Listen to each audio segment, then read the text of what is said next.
వర్షాలు సకాలంలో వస్తే పాడి పంటలకి కొదవలేదు కదా. ఎన్ని రకాలుగా మనం కష్టాలు పడుతున్నాం నీళ్లు లేకనే. ఆ నీళ్లు లేకపోవడం వల్లే అనేక ఇబ్బందులు పడుతున్నాం.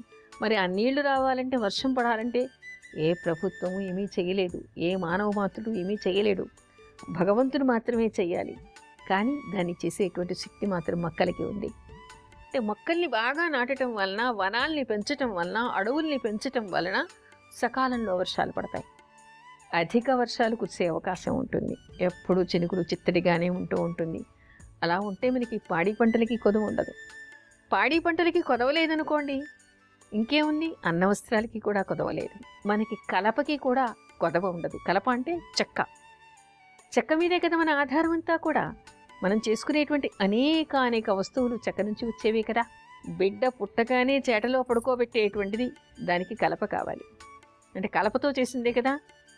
వెదురుతో చేసింది, వెదురు కూడా చెట్టు నుంచి వచ్చేటువంటిదే కదా.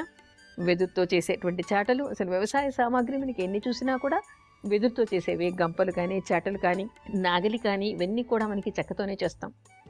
చెక్కతో చేసినటువంటి ఎడ్ల బండ్లు, చెక్కలతో చేసినటువంటివి అనేక సామాగ్రిని మనం వ్యవసాయంలో వాడుతూ ఉంటాం. ఒక్క వ్యవసాయమైనా మనకి ఇంట్లో సోఫాలు, కుర్చీలు, టేబుళ్ళు, వంటకి ఉపయోగించేటువంటి అనేక వస్తువులు కూడా మనకి, రొట్టెలు ఒత్తుకోవడానికి అనేకం కూడా మనకి చెక్కతో తయారు చేసినవే ఉంటాయి. పీట వేసుకొని కూర్చోవాలన్నా చెక్కే కావాలి. చాప వేసుకోవాలన్నా మనకి చెక్కతో వచ్చింది. చెట్టు వృక్షం నుంచి వచ్చేది. చివరికి మనం కట్టుకునే బట్టలు కూడా వృక్షం నుంచి వచ్చేటువంటివి. తినే పళ్ళు, తినే అన్నం, ఇవన్నీ కూడా మనకి చెట్టు నుంచి వచ్చినవే. పడుకోవడానికి మంచం, అసలు కూర్చుంటే చెట్టు, నించుంటే చెట్టు. చెట్టు లేకుంటే మనకి జీవితమే లేదు. అన్నం తినాలంటే పాడి పంటలు కావాలి, ధాన్యం కావాలి మనకి. కూరగాయలు కావాలంటే చెట్టు నుంచి వచ్చినవే. తలుపు వేయాలంటే చెక్కదే. గడి వేసుకోవాలంటే మనకి అన్నీ, ఇంటికి గడప కావాలంటే చెక్కదే. ఎటు చూడండి, అసలు మీరు ఒక్కసారి ప్రతి వ్యక్తి కూడా కూర్చుని ఆలోచించండి. ఎన్నిటితో మనం పుట్టినప్పటి నుంచి చచ్చే వరకు ఈ చెక్కని మనం ఉపయోగిస్తూ ఉన్నాం. ఒక్క పొయ్యిలో పెట్టే చెక్కలు ఇప్పుడు లేకపోవచ్చేమో, కానీ ఎన్నిటికో మనకి చెక్కతో అవసరం ఉంది. టేబుల్ తయారు చేసుకోవాలంటే చెక్కే కావాలి. అంతెందుకు, చివరికి చనిపోయిన తర్వాత మనిషిని మోసుకెళ్ళడానికి చెక్క కావాలి, తగలపెట్టడానికి చెక్క కావాలి. మనిషి పుట్టినప్పటి నుంచి చివరి వరకు, బిడ్డ పుట్టాడు, ఉయ్యాల ఊపాలంటే చెక్కతో చేసినటువంటి ఉయ్యాల, మంచంలో పడుకోబెట్టాలంటే చెక్కతో చేసినటువంటిది. ఏది చూసినా, ఎక్కడికి వెళ్ళినా చెక్క లేకుండా మనకి జీవితం లేదు. అంటే అవన్నీ ఎక్కడి నుంచి రావాలి, మనకి వృక్షం నుంచి రావాలి. మరి అలాంటి వృక్షాన్ని మనం ఎన్నింటినీ పెంచాలి. వాతావరణ కాలుష్యం పోవాలి, మనకి ఆరోగ్యం కావాలి, పాడి పంటలు కావాలి, వర్షాలు పడాలి. ఒక్క మనిషికైనా, పశుపక్షాదులకి కూడా దీనివల్ల ఉపయోగం ఉంది కదా.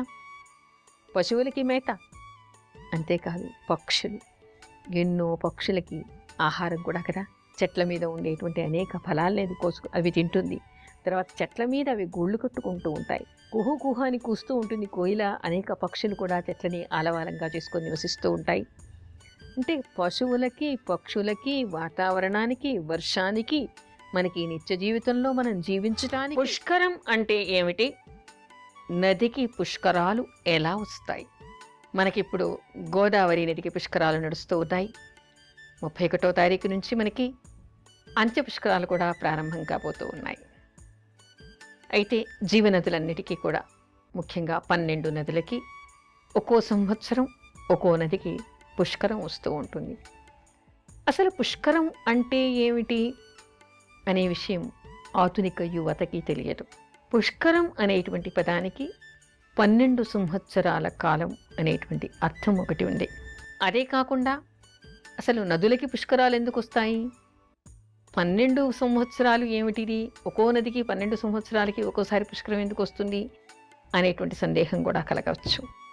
దీనికి మనకి పురాణాల్లో కొన్ని కథనాలు కనిపిస్తాయి. అదేమిటంటే, పూర్వం పుష్కరుడు అనేటువంటి ఒక వ్యక్తి శివుడి గురించి తపస్సు చేశాడు. ఏమని? లోకంలోని జనాలందరూ కూడా పాప పరిహారం చేసుకోవడం కోసం అని చెప్పేసి తనకి శివుడి జలరూపం తాల్చాలి అని ఉంది అని, అలాంటి వరమిమ్మని చెప్పేసి భోళాశంకరుణ్ణి కోరాడుట. శివుడికి అష్టమూర్తులు ఉన్నాయని, ఆ అష్టమూర్తుల్లో జలరూపం ఒకటి అని కూడా చెప్తూ ఉంటారు.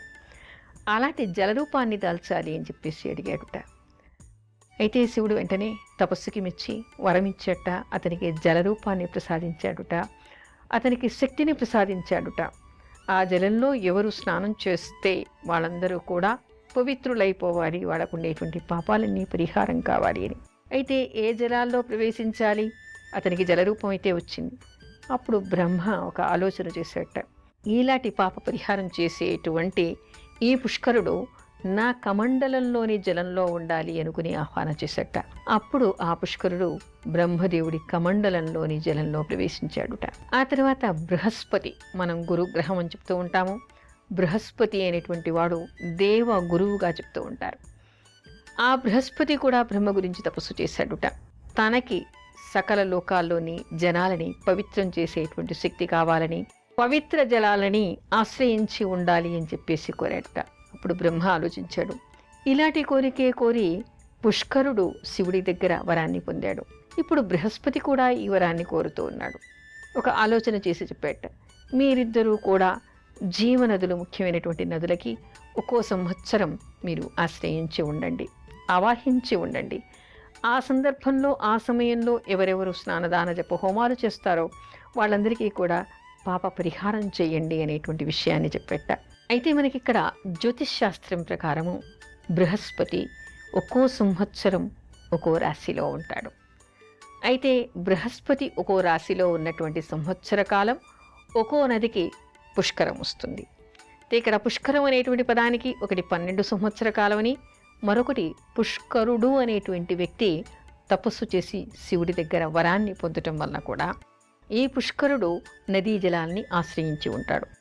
అయితే బృహస్పతి ఒక్కో రాశిలోకి ప్రవేశించినప్పుడు ఒక్కో నదికి మనకి పుష్కరం వస్తుంది. అలా 12 సంవత్సరాలకోసారి అదే నదికి మళ్ళీ పుష్కరం వస్తూ ఉంటుంది. అలా 12 నదులకి ఒక్కో సంవత్సరం ఒక్కో నదికి పుష్కరం వస్తూ ఉంటుంది. ఆ సమయంలో ఏమిటంటే బృహస్పతి ఒక రాశిలోకి ప్రవేశించగానే బృహస్పతి అదేవిధంగా పుష్కరుడు కూడా ఆయా నదుల్ని ఆవాహించి ఆశ్రయించి ఉంటారు. అలా ఆశ్రయించి ఉన్నప్పుడు ఆ సమయంలో అక్కడ స్నాన జపదాన హోమాలు చేసే వాళ్ళందరికీ కూడా, పితృతర్పణం చేసే వాళ్ళందరికీ కూడా పుణ్యం వస్తుంది, పాప పరిహారం అవుతుంది అనేటువంటి విషయాన్ని చెప్తారు. అయితే బృహస్పతి ఒక రాశిలోకి ప్రవేశించిన రోజు మొదలుకొని మొదటి 12 రోజులు మనకి ప్రాముఖ్యమైనటువంటి రోజులుగా చెప్తూ ఉంటారు. ఆ రోజుల్లో పితృదేవతలు, ముక్కోటి దేవతలు కూడా నదిని ఆశ్రయించి ఉంటారుట. మొత్తం సంవత్సర కాలమేమో పుష్కరుడు అదేవిధంగా బృహస్పతి ఆయా నదుల్ని ఆయా సందర్భాల్లో ఆయా సంవత్సరాల్లో ఆశ్రయించి ఉంటారు. కానీ మొట్టమొదటి 12 రోజులు మాత్రము బృహస్పతి, పుష్కరుడు, ముక్కోటి దేవతలు అదేవిధంగా పితృలోకం నుంచి వచ్చినటువంటి పితృదేవతలంతా కూడా ఆశ్రయించి ఉంటారుట. అందుకని పితృదేవతలకి పిండ ప్రదానం ఆ సందర్భంలో చేయాలి అనేటువంటి విషయాన్ని చెప్తూ ఉంటారు. అయితే ఏ నదికి ఎప్పుడు పుష్కరాలు వస్తాయి అనేటువంటి విషయం కూడా మనకి చెప్తారు. అదేమిటంటే బృహస్పతి ఎప్పుడు మేషరాశిలోకి ప్రవేశిస్తాడో అప్పుడు గంగా నదికి పుష్కరాలు వస్తాయి. ఆ తర్వాత ఆ సంవత్సరం అంతా కూడా, అంటే బృహస్పతి మేషరాశిలో ఉన్నంత వరకు ఆ సంవత్సర కాలం కూడా మనకి గంగానదికి పుష్కరాలు. గంగానదికి అప్పుడు స్నానం చేయటం, అక్కడ గంగా పూజ చేసుకోవడం, అక్కడ నిర్వహించాల్సినటువంటి కార్యక్రమాలన్నీ నిర్వహించడం చేయాలి. ఆ తర్వాత వృషభ రాశిలోకి బృహస్పతి ప్రవేశించినప్పుడు నర్మదా నదికి పుష్కరాలు వస్తాయిట. అది కూడా ఒక సంవత్సర కాలం ఉంటుంది. ఆ తర్వాత మనకి మిథున రాశిలోకి బృహస్పతి ప్రవేశిస్తాడు. అప్పుడు సరస్వతీ నదికి పుష్కరాలు వస్తాయిట. ఈ సరస్వతీ నది అందరికీ అన్ని చోట్ల మనకి కనిపించరు, అది అంతర్వాహినిగా ఉంటుంది అనేటువంటి విషయాన్ని చెప్తారు. అంతర్వాహినిగా ఎక్కడ ఉంటుంది అంటే ఎక్కడ 2 నదుల సంగమం జరుగుతుందో అక్కడ అంతర్వాహినిగా సరస్వతి ఉంటుందిట. అందుకని దాన్ని త్రివేణి సంగమం అంటూ ఉంటారు. అలాంటి చోట అలా సరస్వతీ నదికి పుష్కరాలు వస్తాయి.